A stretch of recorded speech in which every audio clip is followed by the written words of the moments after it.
Entrando no ar pela Futura FM, o programa HCI Saúde. Apresentação, Nilda Bittencourt.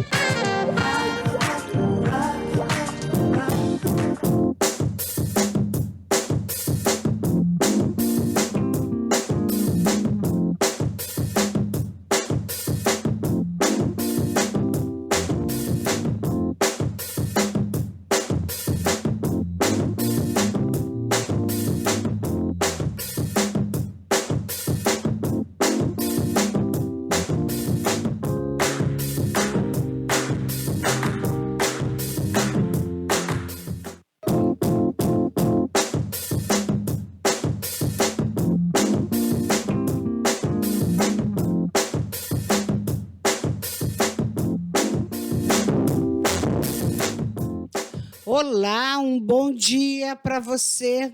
Entrando no ar pela Futura FM, o programa HCI Saúde.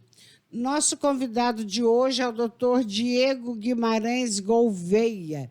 Ele é urologista. Nós vamos falar sobre distúrbio androgênico do envelhecimento masculino. Simplificando, DAEM. Doutor Diego, bom dia, seja bem-vindo de volta. Opa. Bom dia, Nilda. Bom dia aos ouvintes da Rádio Futura FM. Doutor, prazer, o senhor inaugurou o programa comigo, né? Isso, a gente esteve aqui no comecinho do ano, um pouquinho antes da pandemia, né? Falando sobre câncer de próstata e os tratamentos possíveis. Doutor, por falar em pandemia, que notícia que o senhor traz para nós lá do hospital? Está tudo sob controle? A gente ainda não pode falar que está tudo sob controle, né? A gente permanece tendo os cuidados, ainda tem pacientes internados, mas na medida do possível a gente tem visto certa melhora, né? Uhum. Eu estou inserido em duas realidades, né? Que é aqui e em São Paulo. E em São Paulo está até um pouco mais claro para mim, né? Então, lá a gente passou por um momento bem delicado lá, os meses de março, abril e maio. A gente não conseguia ver a luz no fim do túnel, né? Mas atualmente melhorou bastante, as pessoas elas estão voltando já mais à normalidade. Então, acho que lá está um pouquinho mais adiantado. Doutor, a respeito da vacina, já que o senhor está falando de São Paulo, é rapidinho, gente, nós vamos passar pela vacina. Está uma briga danada que João Dória vai exigir que os paulistanos tomem a vacina mesmo sem a Anvisa ter assinado? Eu acho pouco provável que ele faça isso, né? Sem a regulamentação da Anvisa, ele não tem condição nenhuma de obrigar ninguém a tomar a vacina, né? Pela lei, em pandemias, me parece que pode ser feita realmente a vacinação em massa e tudo mais. Mas eu não acredito, assim, eles politizaram muito essa briga, né? Se é vacina da China, se é vacina da Rússia, se é vacina dos Estados Unidos. Mas eu acredito que antes de ser uma vacina que seja aprovada pelo FDA e registrada aqui na Anvisa, pouquíssimo provável que vai ter vacinação em massa e vai obrigar qualquer pessoa a tomar a vacina sem ter comprovação científica, né? Muito bem. Aliás, a fala do presidente ontem. Doutor, quando a gente fala, né, distúrbio androgênico do envelhecimento masculino, aí eu pensei, o que é isso, doutor? É um palavrão, né? Palavrão. Então, Nilda, na verdade, essa nomenclatura é uma nomenclatura mais atual para o que a gente vinha conhecendo até então como andropausa, né?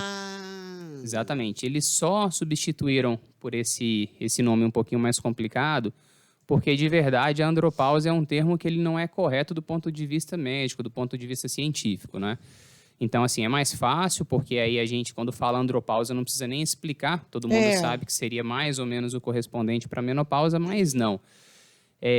Quando a gente chama essa questão que a gente vai se aprofundar daqui a pouco de andropausa, a gente leva o paciente a pensar que todos vão passar por isso, né? Assim como toda mulher, em determinada fase da vida, vai ter uma queda abrupta dos hormônios e vai passar por toda aquela sintomatologia, muitas vezes precisando de reposição hormonal. Isso não acontece com todos os homens, né? Então, eles acabaram substituindo essa nomenclatura por distúrbio androgênico do envelhecimento masculino, ou DAEM. Mas também, assim, isso é mais do ponto de vista científico, é incorreto. Mas as pessoas, de fato, continuam chamando como andropausa. Andropausa. Não tem problema nenhum.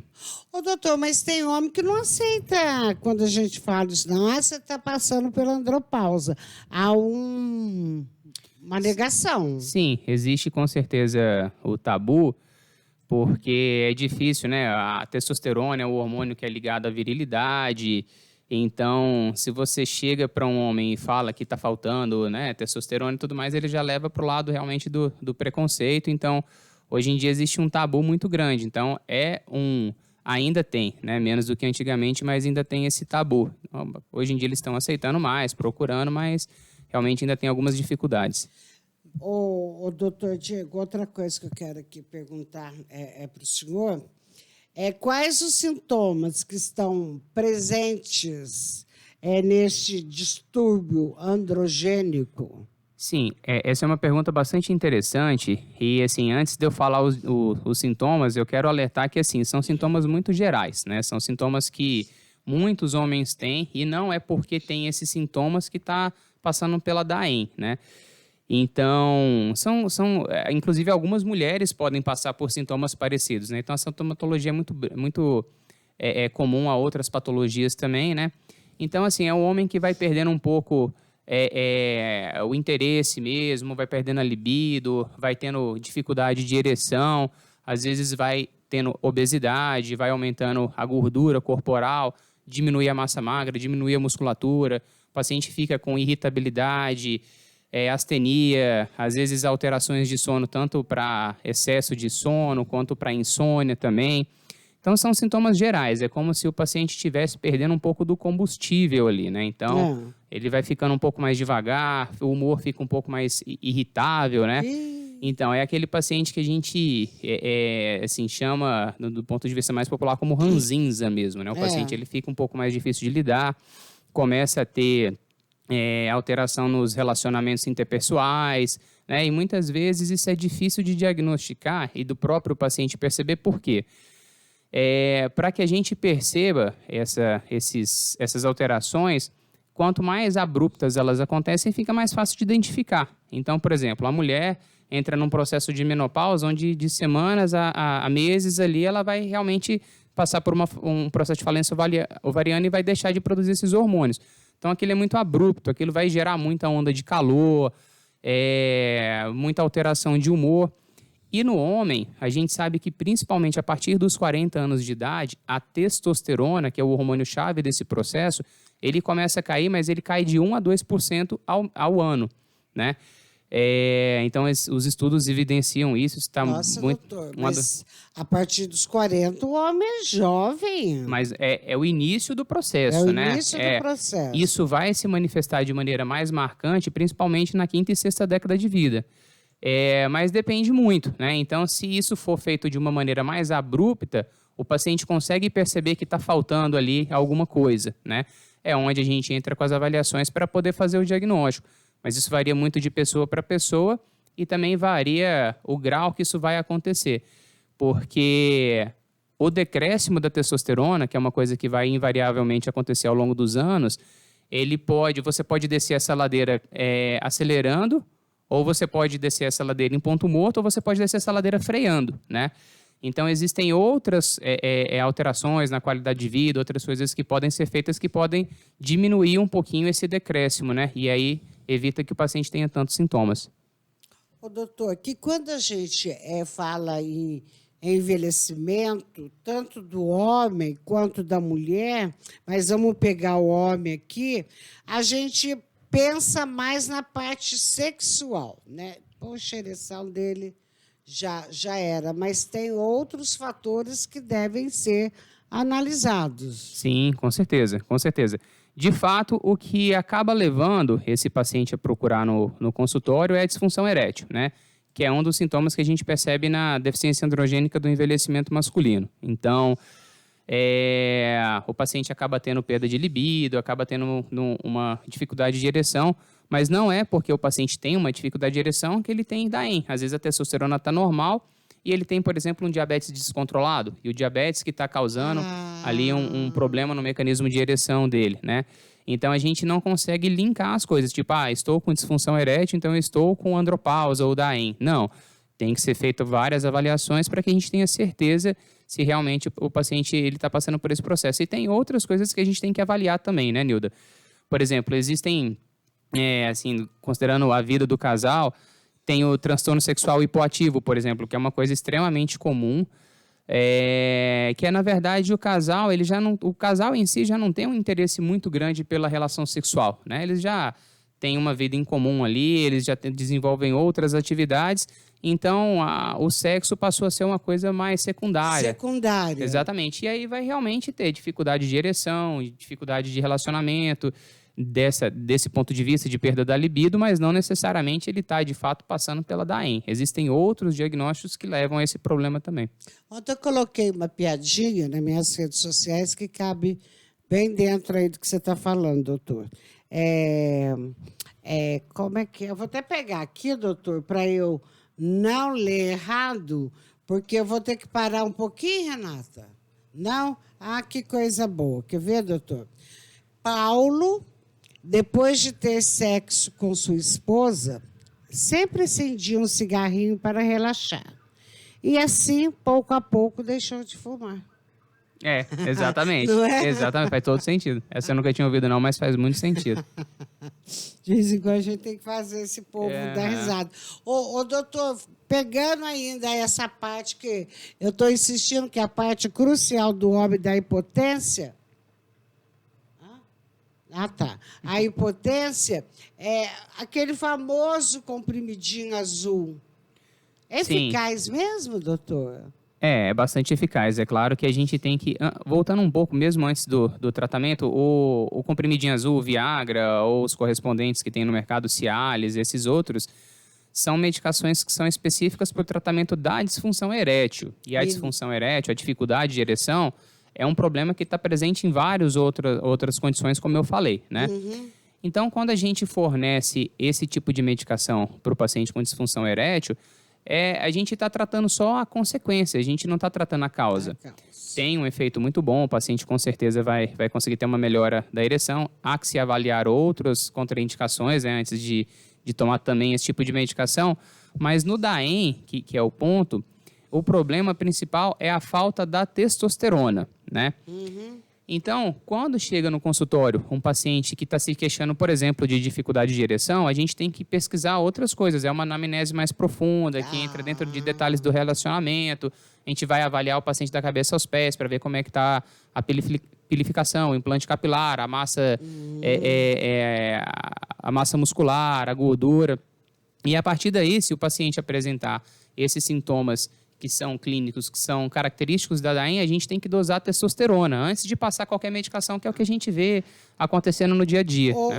Doutor, assim como a menopausa acontece na mulher, o DAEM vai acontecer com os homens? Não necessariamente. Essa é uma pergunta muito interessante também. O que a gente sabe hoje em dia é que cerca de 1/3 dos homens eles vão acabar, em uma época da vida, apresentando sintomas característicos de DAEM e, eventualmente, precisando de reposição.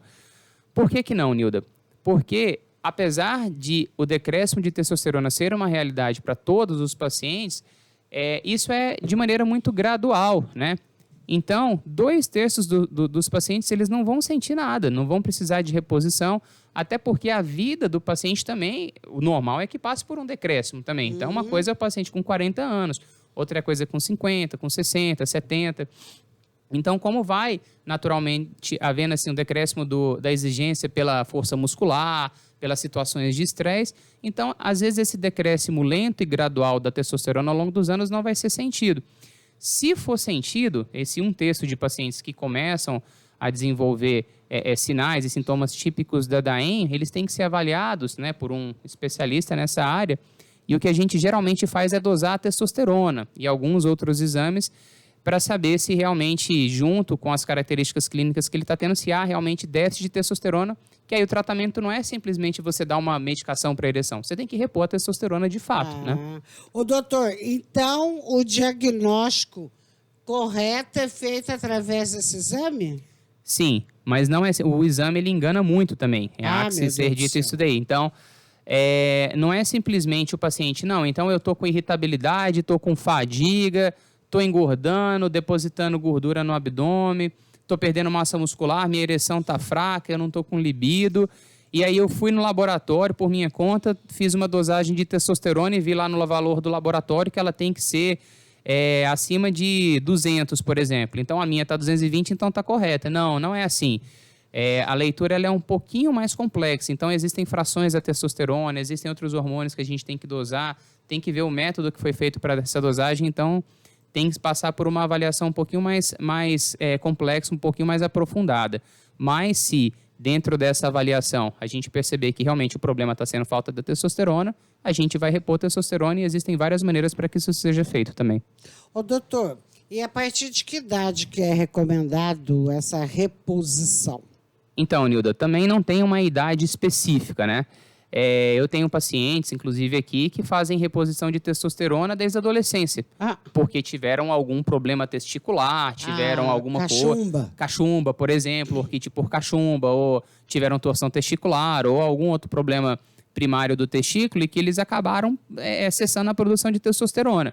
Então, esses pacientes, eles têm que sofrer reposição de testosterona para o resto da vida. Mas se o paciente não tiver nenhum problema testicular, não tiver nenhum problema de saúde desse tipo, geralmente a partir dos 40 anos de idade já começa a ter esse decréscimo e na maioria das vezes por volta da 5ª ou 6ª década de vida que a gente inicia a reposição. Mas isso aí varia de paciente para paciente, tem paciente que nunca vai precisar e tem paciente que mesmo que a testosterona esteja baixando um pouquinho, a gente vai avaliando caso a caso, em alguns casos a gente inicia a reposição, em outros não. Tanto que mulher, assim, a gente vê, todas vão acabar passando pelo processo de menopausa, né? Todas, isso aí não tem como. Mas homem, é difícil de você, não é tão comum você ver um homem que está fazendo reposição de testosterona. É claro que muitos não contam, né? Eu não conheço nenhum, doutor. Com certeza a senhora conhece, a senhora só não sabe. Só não sabe, né? Então, assim, na verdade não é uma sentença, né? Mais ou menos 1/3 dos homens, eles vão passar por esse processo e muitos vão precisar de reposição. Até porque a testosterona, quando a falta da testosterona traz muitos problemas de saúde mesmo. Então, por exemplo, a osteoporose é o mesmo paralelo aqui no caso para a mulher. Então, a falta de testosterona ela pode trazer, além dessa sintomatologia toda, ela pode trazer alguns problemas também, né? Assim como, e é importante que a gente fale isso aqui, a reposição de testosterona também, quando ela é feita sem acompanhamento médico adequado, ela pode trazer alguns problemas, né? Então, antigamente, o pessoal tinha realmente muito medo, né, de que a reposição de testosterona fosse cursar com câncer de próstata. Então, tinha muito esse paralelo. Mas eu quero entrar nisso, doutor. Mas antes, deixa eu fazer uma pergunta aqui. Dá tempo, Renata? Fazer uma pergunta aqui. No domingo, não sei se você assistiu o jogo do Flamengo e Corinthians. Não. Mas um jogador do Flamengo teve o testículo cortado, uma jogada a bola bateu, o chuteiro, qualquer coisa nesse sentido, que feriu e teve que dar ponto. Ele é jovem. Ele pode ter problema no futuro? Muito difícil, muito difícil. Uma que, assim, ele provavelmente, se ele teve um corte, o corte dificilmente foi no testículo, né? Então, provavelmente foi na região escrotal, na pele, aí ele foi levado lá para dar uns pontinhos. Se o trauma testicular é um trauma significativo, da gente ter que fazer exploração, abrir a bolsa testicular, trazer o testículo para fora, ainda assim, o prognóstico desses casos é muito bom. Uma que ele tem outro testículo, mesmo que o paciente tenha tipo câncer de testículo ou tenha alguma torção, que é quando o testículo gira a gente tem que tirar, o outro testículo por si só ele dá conta da produção de testosterona. Então, não é porque o paciente teve um trauma testicular, precisou ser operado ou teve alguma coisa do tipo que ele fatalmente vai ter deficiência da produção de testosterona no futuro. Não necessariamente. Doutor, a reposição hormonal na mulher, nossa, mas como ela divide, né, as opiniões, principalmente entre os profissionais. No caso do homem, acontece essa polêmica também? Isso já foi enterrado, isso já faz parte do passado, né? Existem algumas contraindicações, paciente que tem apneia do sono, paciente que tem algumas condições que a gente chama de poliglobulia, e principalmente o paciente que tem câncer de próstata que não foi submetido a nenhum tratamento, que não é considerado curado. Então, se o paciente tem câncer de próstata já e ele não tem critério de cura, o câncer de próstata, de fato, é o combustível que alimenta o tumor de próstata. A gente não pode fornecer testosterona para esse paciente. É apagar fogo com gasolina, não pode. Mas se o paciente não tem câncer de próstata e tem sintomas da falta de testosterona, você vai ter que fazer exame de PSA, exame de toque, você vai ter que ter certeza que ele não tem câncer de próstata e você pode, para esse paciente, tranquilamente fornecer testosterona. Assim como para o paciente que já tendo tido câncer de próstata, foi submetido a um tratamento e foi curado. Paciente com critério de cura, você pode oferecer testosterona para ele também tranquilamente, não tem problema nenhum. E como é que é aplicado, doutor, a testosterona? A testosterona ela tem diversas maneiras de você fornecer, mas basicamente a gente fica entre duas. É injetável, que existem injeções que a gente dá geralmente a cada 3 semanas ou a cada 3 meses, né? Injeções trimestrais, muda só a posologia mesmo, o nome comercial e tudo mais. E tem também o gel, né? Tem gel transdérmico que o paciente passa. Para cada paciente vai ter você borrifa 2 vezes ou 3 vezes, passa numa região que não tem pelo, entendeu?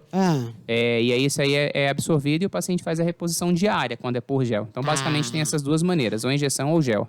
O meu ginecologista, contando aqui uma parte pessoal minha, ele, dependendo da minha dosagem, né, de hormônio, ele manda manipular aquilo que está faltando no meu organismo e eu passo nessa região aqui. Então, é uma coisa extremamente individualizada, né? Então, não tem como a pessoa chegar, tá com sintomas, fazer as dosagens e tentar auto-administrar a testosterona, por exemplo.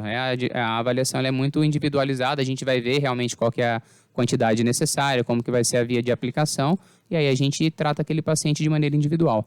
Ô, doutor Diego, nós mulheres, pelo menos uma vez por ano, vamos fazer, né, todos os exames, né? Exame de mama, ultrassonografia, para ver se está tudo legal. Os homens têm essa preocupação, doutor? Tem tido cada vez mais, né, Nilda? No passado, isso daí era bem raro. Geralmente, quando ia, era arrastado pela esposa, né, pro consultório. Mas hoje não mais. Hoje, com a internet, o acesso fácil às informações, os pacientes eles têm procurado, né? A gente recomenda, se o paciente não tiver com nenhum sintoma, que a partir dos 50 anos de idade ele inicie a consulta, né, o screening, o rastreio dele com o urologista, ou a partir de 45 anos de idade, se ele tiver histórico familiar de câncer de próstata, ou pacientes negros, né, que tem incidência um pouquinho maior de câncer de próstata. E aí a gente passa uma vez por ano a fazer todos os sintomas, ou todos os exames e pesquisar esses sintomas para saber, além do rastreio para o câncer de próstata, se é um paciente potencial para tratamento de DAEM. Agora, nada de procurar o Dr. Google. Não, jamais. Jamais. Apesar de ser realmente uma fonte de informações preciosas, você nunca pode tentar se dar um diagnóstico ou, principalmente, iniciar um tratamento sem orientação médica, né? Ainda mais nessas áreas de reposição hormonal, isso aí pode trazer muitos problemas. Nossa, eu não vou nunca. Não, nossa, de jeito nenhum. Doutor, temos que encerrar o nosso programa. Quem quiser falar com o doutor Diego, ou mesmo consultar com o doutor Diego Guimarães Gouveia, urologista, jovem urologista, faz como, doutor? O paciente pode ligar no Hospital de Clínicas aqui de Itajubá, eu atendo lá. Tem o meu consultório aqui também, que fica na Leben, que fica perto do hospital. O telefone lá é 3623-5096. É só ligar lá e agendar a consulta. São os 2 locais que eu atendo aqui em Itajubá. Vamos falar devagarinho, doutor? O número do telefone, 3623... 5096, Clínica Leben. Ok. Doutor, mais uma vez, muito obrigada. Valeu de montão, boa sorte. Mais sucesso. Tá, joia. Um abraço, Nilda, e um abraço para vocês, ouvintes da Rádio Futura FM. Gente, muito obrigada aí pela sua participação. Na próxima... Não vai ser terça-feira. Vai ser um programa especial. Na próxima quarta-feira tem mais HCI Saúde. Tchau, tchau. I ask myself, but there's no